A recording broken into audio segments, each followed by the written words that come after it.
Zee TV ప్రేక్షకులకు నమస్తే. నేను స్వప్న, జర్నలిస్ట్. ప్రజాస్వామ్యానికి 4 స్తంభాలలో 3వ స్తంభమే జ్యుడిషియరీ, న్యాయ వ్యవస్థ. Hanamkonda Warangal bar association elections జరగబోతున్నాయి.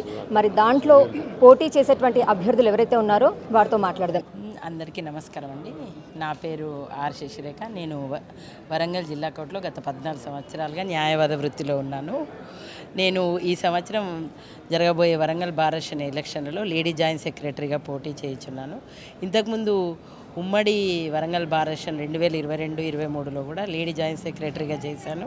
చాలా సక్సెస్ఫుల్గా అందరి మనసులు గెలుచుకున్నాను. ఇప్పుడు ఈ సంవత్సరం మా లేడీ అడ్వకేట్స్ అందరూ కూడా ముందుకొచ్చి నన్ను ఖచ్చితంగా మీరు లేడీ జాయింట్ సెక్రటరీగా పోటీ చేయాలని చెప్పి వాళ్ళే నన్ను ఎంచుకోవడం జరిగింది. అందుకని మళ్ళీ ఈ సంవత్సరం వరంగల్ బార్ అసోసియేషన్కి లేడీ జాయింట్ సెక్రటరీగా నేను పోటీ చేస్తున్నాను. మాకు ప్రతి సంవత్సరం కూడా పీరియడ్ 1 ఇయర్ ఉంటుందండి. లాస్ట్ ఇయరే 2 బార్ అసోసియేషన్గా విడిపోయాయి. ఈరోజు హన్మకొండ బార్ అసోసియేషన్ నామినేషన్స్ అవుతున్నాయి. రేపు వరంగల్ బార్ అసోసియేషన్ నామినేషన్స్ ఉన్నాయి. ఎంతమంది మహిళలు పోటీ చేయబోతున్నారు మేడం? అయితే ఒక జాయింట్ సెక్రటరీ ఉమెన్ ఉంటుందండి, ఒక సీనియర్ ఈసీ ఉమెన్ ఉంటుంది, ఒక ఈసీ ఉమెన్ ఉంటుంది. మిగతా అన్ని జనరల్ కేటగిరీ, ఓపెన్ కేటగిరీ. అవి జెంట్స్తో పాటు మేము కూడా పోటీ చేయొచ్చు. కాకపోతే తక్కువ. ఇప్పుడు president, vice president, general secretary ఆ పోస్టులకి అంటే సీనియారిటీ అనేది రేషియోలో ఉన్నారా, లేదంటే కనుక అతి తక్కువ మంది ఉన్నారా మహిళలు పోటీ చేసేవాళ్ళు? మహిళలు తక్కువ మంది ఉన్నారు. అంటే కారణం ఏంటి?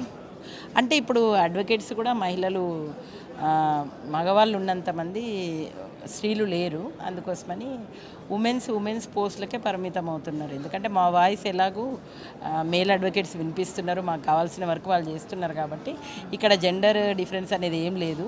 ఏదున్నా ఫ్రీ అండ్ ఫ్రాంక్గా మేము వాళ్ళని అడగగలుగుతాం. వాళ్ళు మాకు అంత సర్వీస్ ఇస్తున్నారు. కాబట్టి సో అంత సర్వీస్ ఇచ్చినప్పుడు ఇక్కడ మీరు అంటే మహిళలు ఇంత తక్కువగా ఉండడానికి గల కారణం ఏంటి?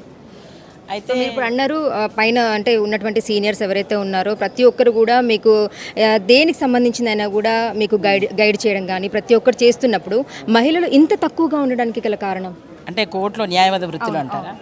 అయితే ముఖ్యంగా అండి, న్యాయవాద వృత్తిలో రాణించాలంటే బేసిక్గా మనకు స్టార్టింగ్ ఇన్కమ్ అనేది ఏమి ఉండదు, మనకు శాలరీ లాగా ఏమి ఉండదు, ఇన్కమ్ ఉండదు. కాబట్టి ఇంట్లో అన్ని ప్రాబ్లమ్స్ ఫేస్ చేసి ఇక్కడి వరకు వచ్చి ఈ వృత్తిలో రాణించాలంటే కష్టమే. ఇప్పుడు ఒక సీనియర్ దగ్గర చేస్తూ శాలరీ సరిపడని శాలరీ ఉంటుంది. దాంతో ఫ్యామిలీని లీడ్ చేయడం ఇబ్బందే. కాబట్టి పలు రకాల కారణాలతో ఉమెన్స్ ఇక్కడి వరకు రాలేరు. వన్స్ వచ్చిందంటే మాత్రం ఒక్కసారి వాళ్ళు ఒక 4-5 ఇయర్స్ ఇక్కడ నిలదొక్కున్నారంటే మాత్రం మంచి తిరుగులేని న్యాయవాదులుగా ఉంటారండి. ఇంకా ఉమెన్స్ ఎక్కువ ఇప్పుడు ఏపీపీ పోస్టులకు కానీ జేసీజే పోస్టులకు కానీ ఎక్కువ వెళ్తున్నారు. కాబట్టి న్యాయవాదులుగా ఉండట్లేదు. అంటే మిగతా ఇంకా పై స్థాయిలో రాణించడం కోసం అని చెప్పి ఎక్కువ ఈ వృత్తిలో రాణించలేకపోతున్నారండి. ఇప్పుడు మాకెలా ఉంటుందంటే సంవత్సర కాలం ఉంటుందండి ఈ పదవి, బార్ అసోసియేషన్ పదవి అనేది. కోర్టుకు అడ్వకేట్లకు సంబంధించిన ఎటువంటి సమస్యలైనా, ఎటువంటి కార్యక్రమాలు, మాకు వ్యాలిడిటరీ ఫంక్షన్ ఉంటుంది ఇయర్లీ ఒకసారి. అడ్వకేట్స్కి ఉమెన్స్కి కానీ జెంట్స్కి కానీ గేమ్స్ ఉంటాయి. ఏదైనా cultural activities, 15th August, republic day and కోర్టులో మెయింటెనెన్స్, వాష్రూమ్స్ కానీ ఆ మెయింటెనెన్స్, ఎటువంటి సమస్యలు వచ్చినా కూడా బార్ అసోసియేషన్ తోటి నియమించబడ్డ 16 మంది కమిటీ, హన్మకొండ 16 ఉంటారండి, వరంగల్కి 16 ఉంటారు. ఆ కమిటీ మెంబర్ దృష్టికి తీసుకెళ్తే వాళ్ళే చూసుకుంటారు. ఇప్పటివరకైతే ప్రతి ఒక్కరు కూడా చాలా బాగా పనిచేశారు. మా ఉమ్మడి కమిటీ అయినప్పటికీ మేము పోటీ చేస్తున్నారు దాదాపుగా మొత్తం అంటే మనకు ఈవినింగ్ 4 తర్వాత తెలుస్తుందండి. ఈరోజు హన్మకొండ నామినేషన్స్ 4 వరకు కంప్లీట్ అయితే రేపు మళ్ళీ 10 to 4 వరంగల్ నామినేషన్స్ ఉన్నాయి. 4 తర్వాత స్క్రూటినీ అవుతుంది. నామినేషన్స్ అంటే ఎలా ఉన్నాయి, ఏమైనా మిస్టేక్స్ ఉన్నాయా, నేమ్స్ కానీ నెంబర్స్ కానీ, దాన్ని బట్టి స్క్రూటినీ ఉంటుందండి. రేపు ఉంది, ఒక 1 day టైం ఇస్తారు విత్డ్రా కోసం. దాని తర్వాత ఫైనల్ లిస్ట్లో ఎంతమంది నిలబడ్డారు, ఒక్కొక్క పోస్టుకి ఎంతమంది ఉన్నారని చెప్పేసి. ఇప్పుడు ఈసారి హన్మకొండకు ఇంకా వరంగల్ కూడా ఈసీ పోస్టులకు ఎక్కువ కాంపిటీషన్ ఉంది. చాలామంది కూడా యువత ముందుకొచ్చి మేము కూడా నిరూపించుకుంటామని చెప్పి ముందుకు రావడం జరిగింది.